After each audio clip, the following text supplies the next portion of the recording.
Hello. Good evening, everyone. Ideas to impact. That's a pretty long way.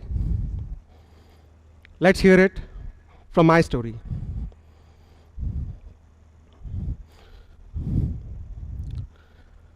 As a child, I always remember this moment. Whenever I used to see anything fly off the ground, it used to excite me. That is a one specific fascination for that specific moment I can never forget for my life. I used to wonder, looking at anything taking off the ground and staying in the ground, in the air, with a lot of awe and fascination. Kites, birds, and paper planes.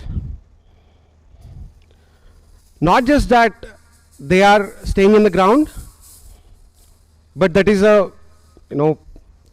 probability of that happening.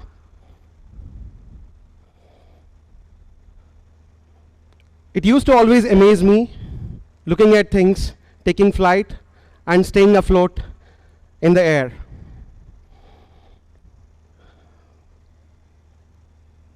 I always used to fight with my dad when I was a child, especially during the season of Sankranti. Culturally, that is a festival of harvest. However, more importantly, for kids like me, it is a festival of lights. It is a festival of kites. Every Sankranti, I always wanted one thing, a kite.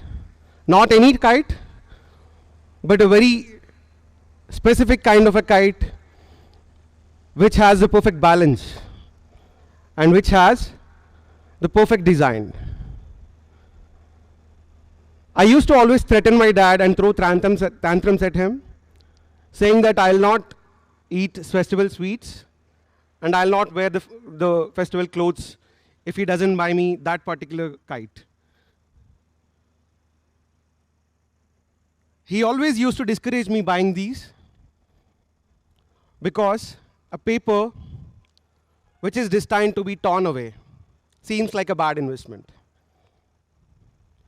But I always did what every child does perfectly. I negotiated. Finally, my dad used to give in and he used to buy me the kites. I always thought that I have won that argument and I have outsmarted him. However, later in life, I realized that he is the one who have been doing way more profounding, which I could comprehend at that age. He have seen the spark, and he has invested in that spark, just not to discourage a child's interest in the wonder how a paper is dealing with wind to stay afloat in the air. And that is my first lesson on conviction.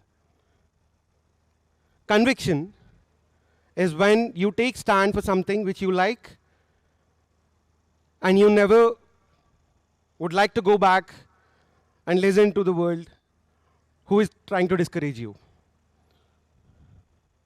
That very conviction has evolved into a greater passion for looking and building things which flies. As the time progressed, the string I used to play with for flying kites has been changed with the data link, which is invisible. The kite has been changed to the machine. And the magic, which is keeping that kite or a paper afloat, has changed to math. I got enrolled into the engineering school.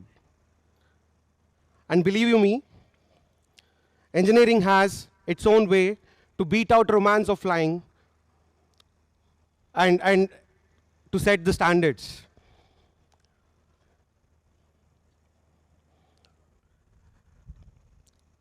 That was the first time when I realized that flight is not just looking at the things which are flying and have a wonder.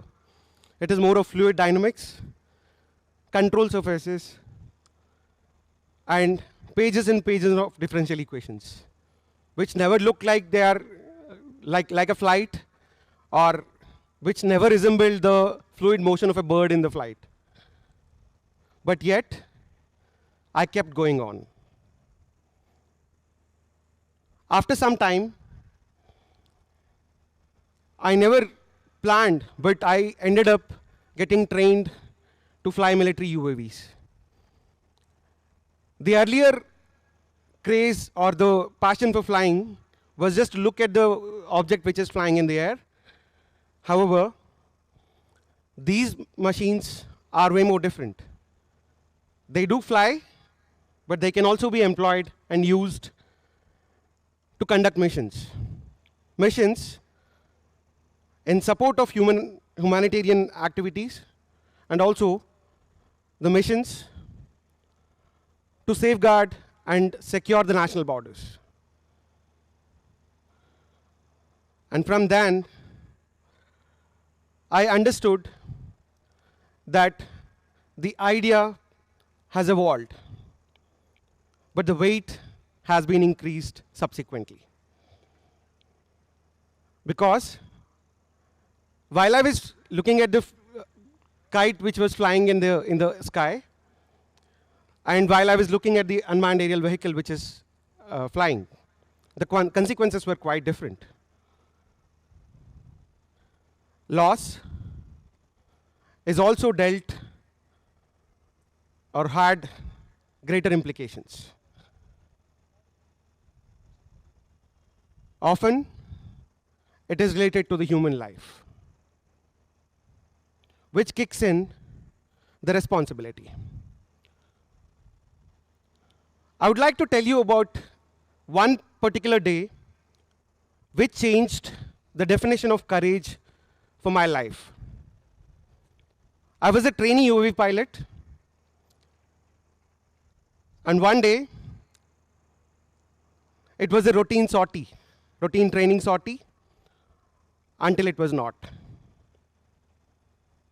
I was in the control station, we call it ground control station, with lots of screens, air conditioning, telemetry, and the hum of cooling fans buzzing in the ears.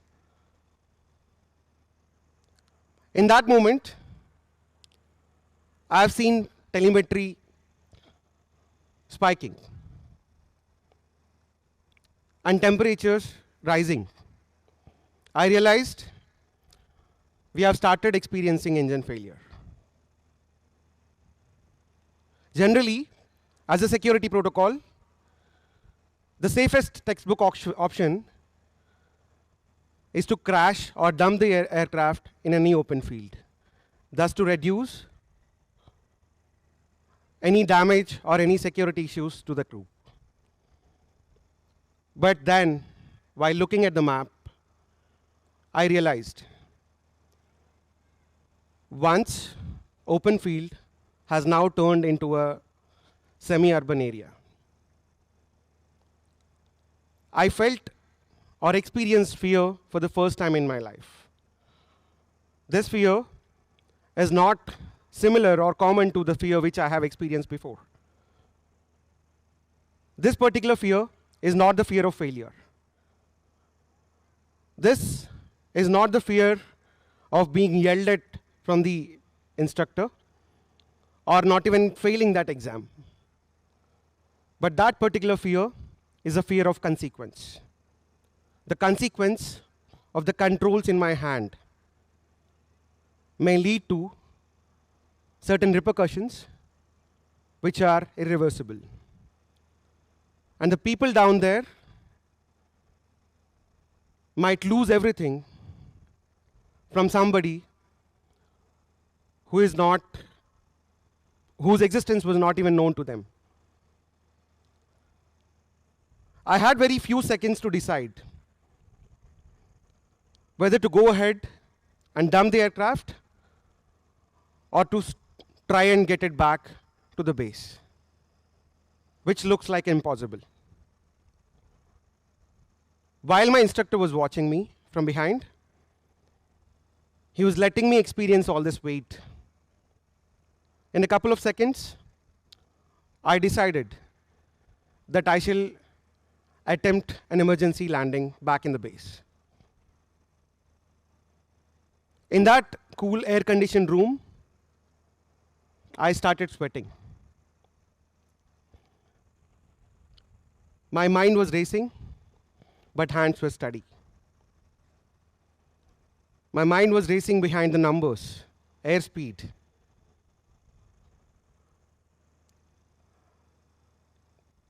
Airspeed, all the telemetry and the parameters which are essential for any pilot to monitor that phase of the flight. Slowly, I could successfully do a safe landing of the same aircraft while the engine is failed. While moving out of the control station, my legs were shaking. And then I realized courage is not absence of fear. Courage is, despite being fearful, choosing the responsibility over fear.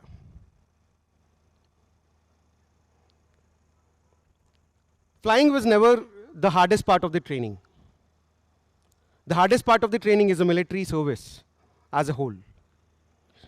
There were numerous moments and times when I was almost standing at the exit door. I decided that I would move out of that door and be free. Saying myself, I never wanted to be a pilot nor a soldier. I'm just an average kid who used to love flying kites. But then, some good friend used to walk in, used to look at my eyes, dead in my eyes, and ask, "Are you that weak?" It sounded harsh, but it was not. It is a mirror. He was holding a mirror for the conviction as a kid which I had to look at things rising above the ground. I didn't want that to be answered for me by anybody else. I kept on going, and I have kept on chasing my idea. I wanted to tell one part which generally is not told in the field of innovation. Ideas are light, like a kite. They are free, they are full of possibilities. But impact is heavy.